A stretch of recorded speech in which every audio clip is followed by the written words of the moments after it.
Assalamualaikum warahmatullahi wabarakatuh. Selamat datang di channel Kesimpulan Hidup. Kali ini kita akan mencoba untuk membahas bukti-bukti bahwa Tuhan cuma satu. A'udzubillahi minasyaitonirrajim. Bismillahirrahmanirrahim. Terdapat beberapa jenis kepercayaan di tengah-tengah masyarakat, mulai dari politeisme hingga monoteisme.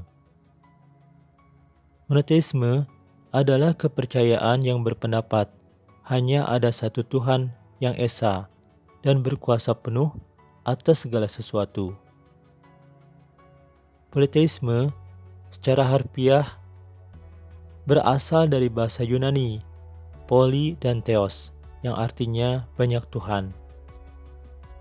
Dikutip dari buku Politeisme di Dunia tahun 2019 oleh Sabrina Zaroh, politeisme adalah kepercayaan kepada dewa-dewa. Sedangkan ateisme berasal dari bahasa Yunani, yaitu atheos, yang artinya tidak percaya pada Tuhan. Ateisme juga tidak percaya kepada dewa-dewa, seperti kepercayaan politeisme. Agama merupakan sistem yang mengatur kepercayaan serta peribadatan kepada Tuhan. Berdasarkan website worldpopulationreview.com, di bawah ini adalah perkiraan total populasi masing-masing agama pada tahun 2020. Dari data tersebut, tidak terafiliasi yang dimaksud adalah ateis atau agnostik yang jumlahnya lumayan banyak, yaitu sekitar 1,19 miliar. Agama-agama tersebut berpedoman kepada kitab sucinya masing-masing. Lalu, dari sekian banyak agama tersebut, manakah kitab suci yang mengajarkan monoteisme dan mana kitab suci yang mengajarkan politeisme? Mari kita membahasnya berurutan berdasarkan data tersebut. Agama Kristen. Pada dasarnya, kitab suci agama Kristen Katolik dan Kristen Protestan adalah sama, yaitu Alkitab atau Bible, yang terdiri dari Perjanjian Lama dan Perjanjian Baru. Perjanjian Lama sering disingkat menjadi PL, memuat kitab-kitab yang dituliskan sebelum Yesus lahir. Sedangkan Perjanjian Baru sering disingkat menjadi PB, berisi kitab-kitab yang ditulis setelah Yesus lahir. Berikut struktur pembagian Alkitab atau Bible diambil dari Wikipedia. Kita coba perhatikan Alkitab atau Bible dibagi menjadi dua kelompok, yaitu Perjanjian Lama dan Perjanjian Baru. Pada Perjanjian Baru terdapat kitab-kitab Injil yang terdiri dari 4 kitab, yang merupakan kitab suci yang paling utama bagi umat Kristen, yang disebut sebagai Injil Kanonik. Injil Kanonik terdiri dari 4 kitab, yaitu Injil Matius, Injil Markus, Injil Lukas, dan Injil Yohanes. Lalu, apakah konsep ketuhanan yang terdapat pada Injil Kanonik tersebut? Apakah monoteisme atau politeisme? Injil Lukas pasal 4 ayat 8. Tetapi Yesus berkata kepadanya, "Ada tertulis, engkau harus menyembah Tuhan, Allahmu, dan hanya kepada Dia sajalah engkau berbakti." Injil Matius pasal 4 ayat 10. Maka berkatalah Yesus kepadanya, "Enyahlah iblis, sebab ada tertulis, engkau harus menyembah Tuhan, Allahmu, dan hanya kepada Dia sajalah engkau berbakti." Injil Markus pasal 12 ayat 29. Jawab Yesus, hukum yang terutama ialah, dengarlah, hai orang Israel, Tuhan Allah kita, Tuhan itu Esa. Injil Yohanes, pasal 5 ayat 44. Bagaimanakah kamu dapat percaya, kamu yang menerima hormat seorang dari yang lain, dan yang tidak mencari hormat yang datang dari Allah yang Esa? Ternyata, konsep ketuhanan yang terdapat pada Injil adalah monoteisme. Agama Islam. Kitab suci agama Islam adalah Al-Quran sebagai sumber hukum yang paling utama. Selain Al-Quran juga terdapat hadis. Pada video ini dilampirkan hanya beberapa ayat saja mengenai konsep ketuhanan yang ada di dalam Al-Quran, karena banyak sekali. Al-Quran Surat Al-Baqarah ayat 163. Tuhan kamu adalah Tuhan yang Maha Esa, tidak ada Tuhan selain Dia, yang Maha Pengasih, lagi Maha Penyayang. Quran Surat Ali Imran ayat 2. Allah, tidak ada Tuhan selain Dia, yang Maha Hidup, lagi Maha mengurus makhluknya secara terus-menerus. Quran Surat An-Nisa ayat 87. Allah, tidak ada Tuhan selain Dia. Sungguh, Dia pasti mengumpulkan kamu pada hari kiamat yang tidak ada keraguan di dalamnya. Siapakah yang lebih benar perkataannya daripada Allah? Quran Surat Al-Mu'minun ayat 91. Allah tidak mengangkat anak, dan tidak ada Tuhan yang lain bersamanya. Jika demikian, niscaya setiap Tuhan itu akan membawa apa makhluk yang diciptakannya, dan sebagian dari Tuhan-Tuhan itu akan mengalahkan sebagian yang lain. Maha suci Allah dari apa yang mereka sifatkan itu. Jadi, sudah sangat jelas bahwa konsep ketuhanan yang terdapat di dalam Al-Quran adalah monoteisme. Agama Hindu. Kitab suci agama Hindu adalah Weda. Weda merupakan kumpulan sastra-sastra kuno dari zaman India kuno yang jumlahnya sangat banyak dan luas. Dalam ajaran Hindu, Weda termasuk dalam golongan Shruti. Secara harfiah, berarti yang didengar. Karena umat Hindu percaya bahwa isi Weda merupakan kumpulan wahyu dari Brahman atau Tuhan.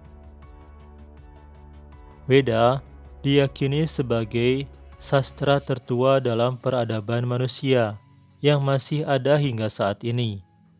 Pada masa awal turunnya wahyu, Weda diturunkan atau diajarkan dengan sistem lisan. Pengajaran dari mulut ke mulut, yang mana pada masa itu tulisan belum ditemukan, dari guru ke siswa. Setelah tulisan ditemukan, para resi menuangkan ajaran-ajaran Weda ke dalam bentuk tulisan. Maharesi biasa menyusun kembali Weda dan membagi Weda menjadi 4 bagian utama, yaitu Rigveda, Yajurveda, Samaveda, dan Atharvaveda. Semua itu disusun pada masa awal Kali Yuga. Struktur pembagian kitab suci Weda bisa dilihat pada ilustrasi berikut. Berikut konsep ketuhanan yang terdapat pada Weda. Rigveda Mandal 1, Sukta 164, Mantra Sangya 46. Bhavad, Tuhan adalah satu, tetapi orang bijak memanggilnya dengan berbagai nama untuk menunjukkan atribut-atributnya yang berbeda. Mereka menyebutnya Indra, dewa dengan kekuatan tertinggi, atau penguasa dunia. Mitra, sahabat semuanya. Varuna, makhluk agung yang paling diinginkan. Agni, pemimpin tertinggi yang maha tahu. Divya, yang bersinar dan Garutman, semangat universal yang perkasa. Para resi menggambarkan makhluk yang dengan berbagai cara memanggilnya. Agni yang bercahaya sendiri, Yama pengatur dunia, dan Matarihvan, energi kehidupan alam semesta. Atharvaved, Kan 4, Sukta 2, Mantra Sankhya 7. Bhavat, Tuhan yang memiliki semua dunia bercahaya di dalam dirinya dan ada sejak kekekalan, adalah satu-satunya Tuhan yang manifestasi dari semua objek yang diciptakan. Dia menopang bumi dan langit. Kepada keilahian yang maha bahagia itu, kami mempersembahkan penyembahan kami yang rendah hati. Atharvaved, Kan 20, Sukta 132, Mantra Sankhya 2. Bhavat, Tuhan yang tidak tenggelam itu adalah satu-satunya. Atharvaved, Kan 13, Sukta 4, Mantra Sankhya 3. Bhavat, pengetahuan, pertapaan, nama, ketenaran, pencapaian yoga yang tinggi, pancaran spiritual, kemegahan Brahmana, makanan dan makanan memperoleh Dia yang mengetahui. Tuhan yang Maha Kuasa ini sebagai satu, hanya satu, dan tidak ada duanya. Ternyata, konsep ketuhanan yang terdapat pada Weda adalah monoteisme. Agama Buddha. Kitab suci agama Buddha adalah Tripitaka. Sesuai dengan makna istilah tersebut, Tripitaka pada mulanya mengandung makna 3 keranjang atau 3 kelompok pengajaran, yaitu Sutra Pitaka, Vinaya Pitaka, dan Abhidharma Pitaka. Berikut struktur pembagian kitab suci Tripitaka. Dalam Buddhisme, konsep Nibbana sebagai keadaan dan tujuan tertinggi dapat dinyatakan sebagai ketuhanan yang Maha Esa. Terdapat pada Kitab Udana, bab 8, ayat 3. Kemudian Sang Bhaggapa mengucapkan sebait syair Udana, para biku, ada sesuatu yang tidak dilahirkan, tidak menjelma, tidak diciptakan, tidak tersenyawa. Para biku, jika tidak ada yang tidak dilahirkan, tidak menjelma, tidak tercipta, tidak tersenyawa, maka tidak akan ada yang terlepas dari kelahiran, penjelmaan, ciptaan, persenyawaan. Tetapi para biku, oleh karena ada yang tidak dilahirkan, tidak menjelma, tidak tercipta, tidak tersenyawa, maka pembebasan dari kelahiran, penjelmaan, ciptaan, persenyawaan merupakan sesuatu yang nyata. Ungkapan di atas adalah pernyataan dari Sang Buddha yang merupakan konsep Nibbana, yang kemudian diinterpretasikan sebagai ketuhanan yang Maha Esa.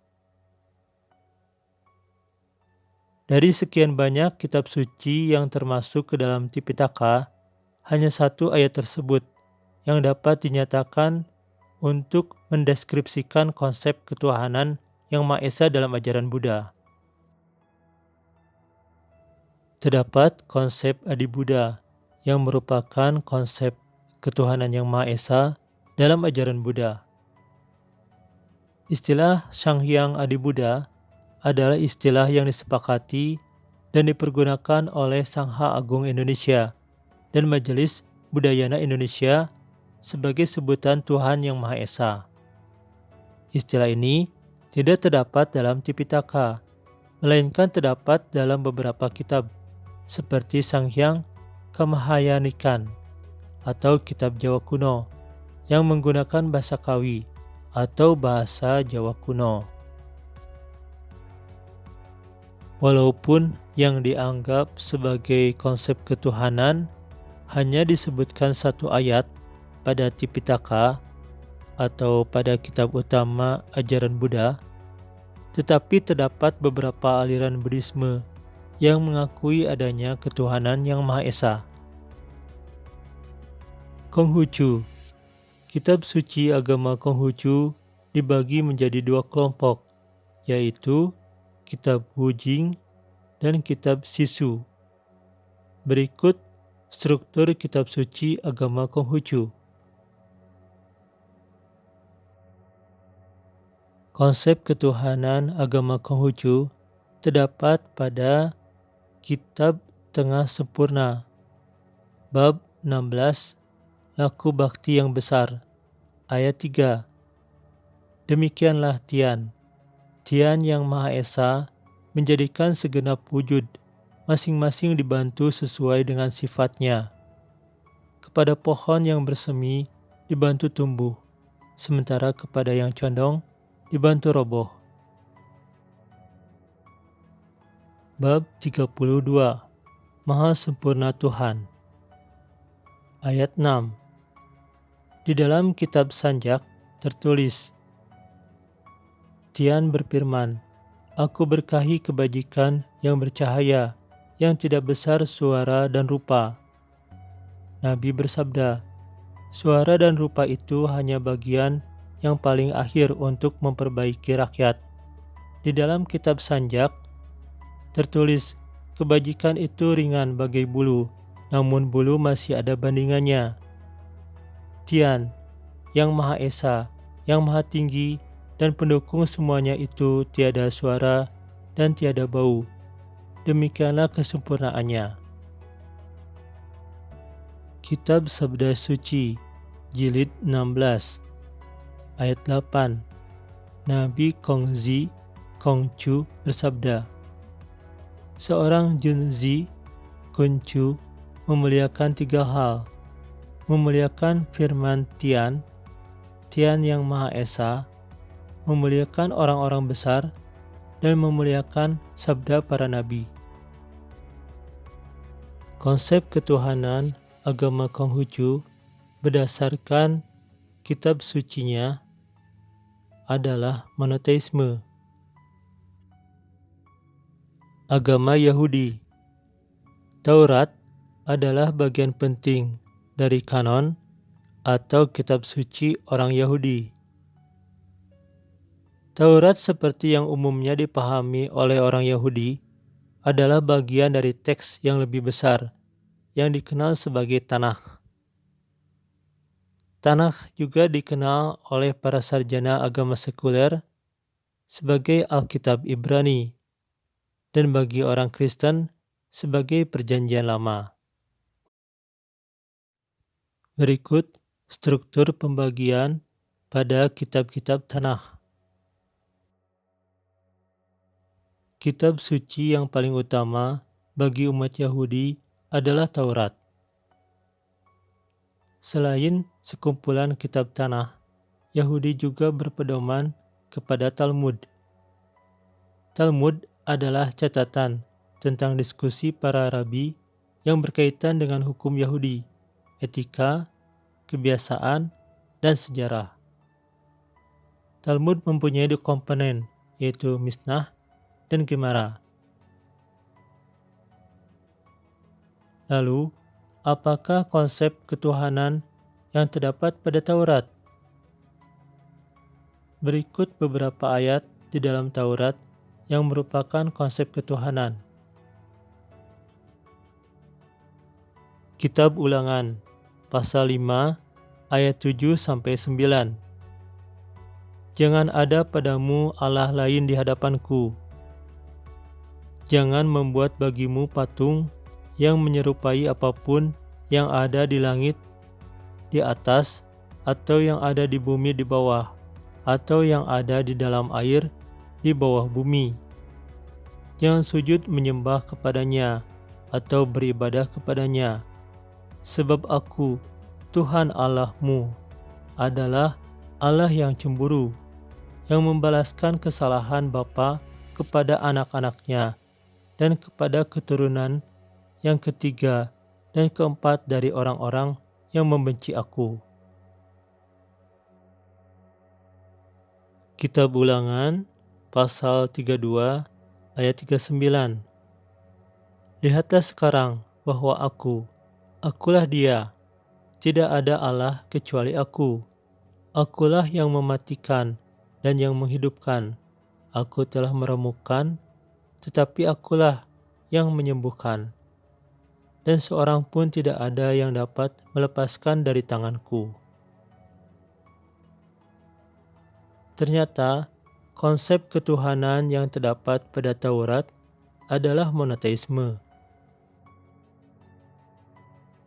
Sebagai kesimpulan, hampir semua kitab suci agama besar yang ada di dunia terdapat ayat yang menyatakan monoteisme, dan itu menjadi bukti bahwa Tuhan Maha Esa atau Tuhan cuma satu.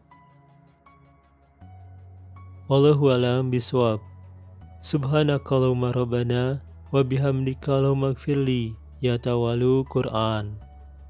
Konten ini hanya berbagi ilmu. Maaf jika dalam pembahasannya masih banyak kekurangan dan terdapat kesalahan. Terima kasih sudah menonton video ini. Semoga kita semua dalam keadaan sehat, jiwa dan raga, juga menjadi pribadi yang lebih baik. Referensi ada di deskripsi. Wassalamualaikum warahmatullahi wabarakatuh.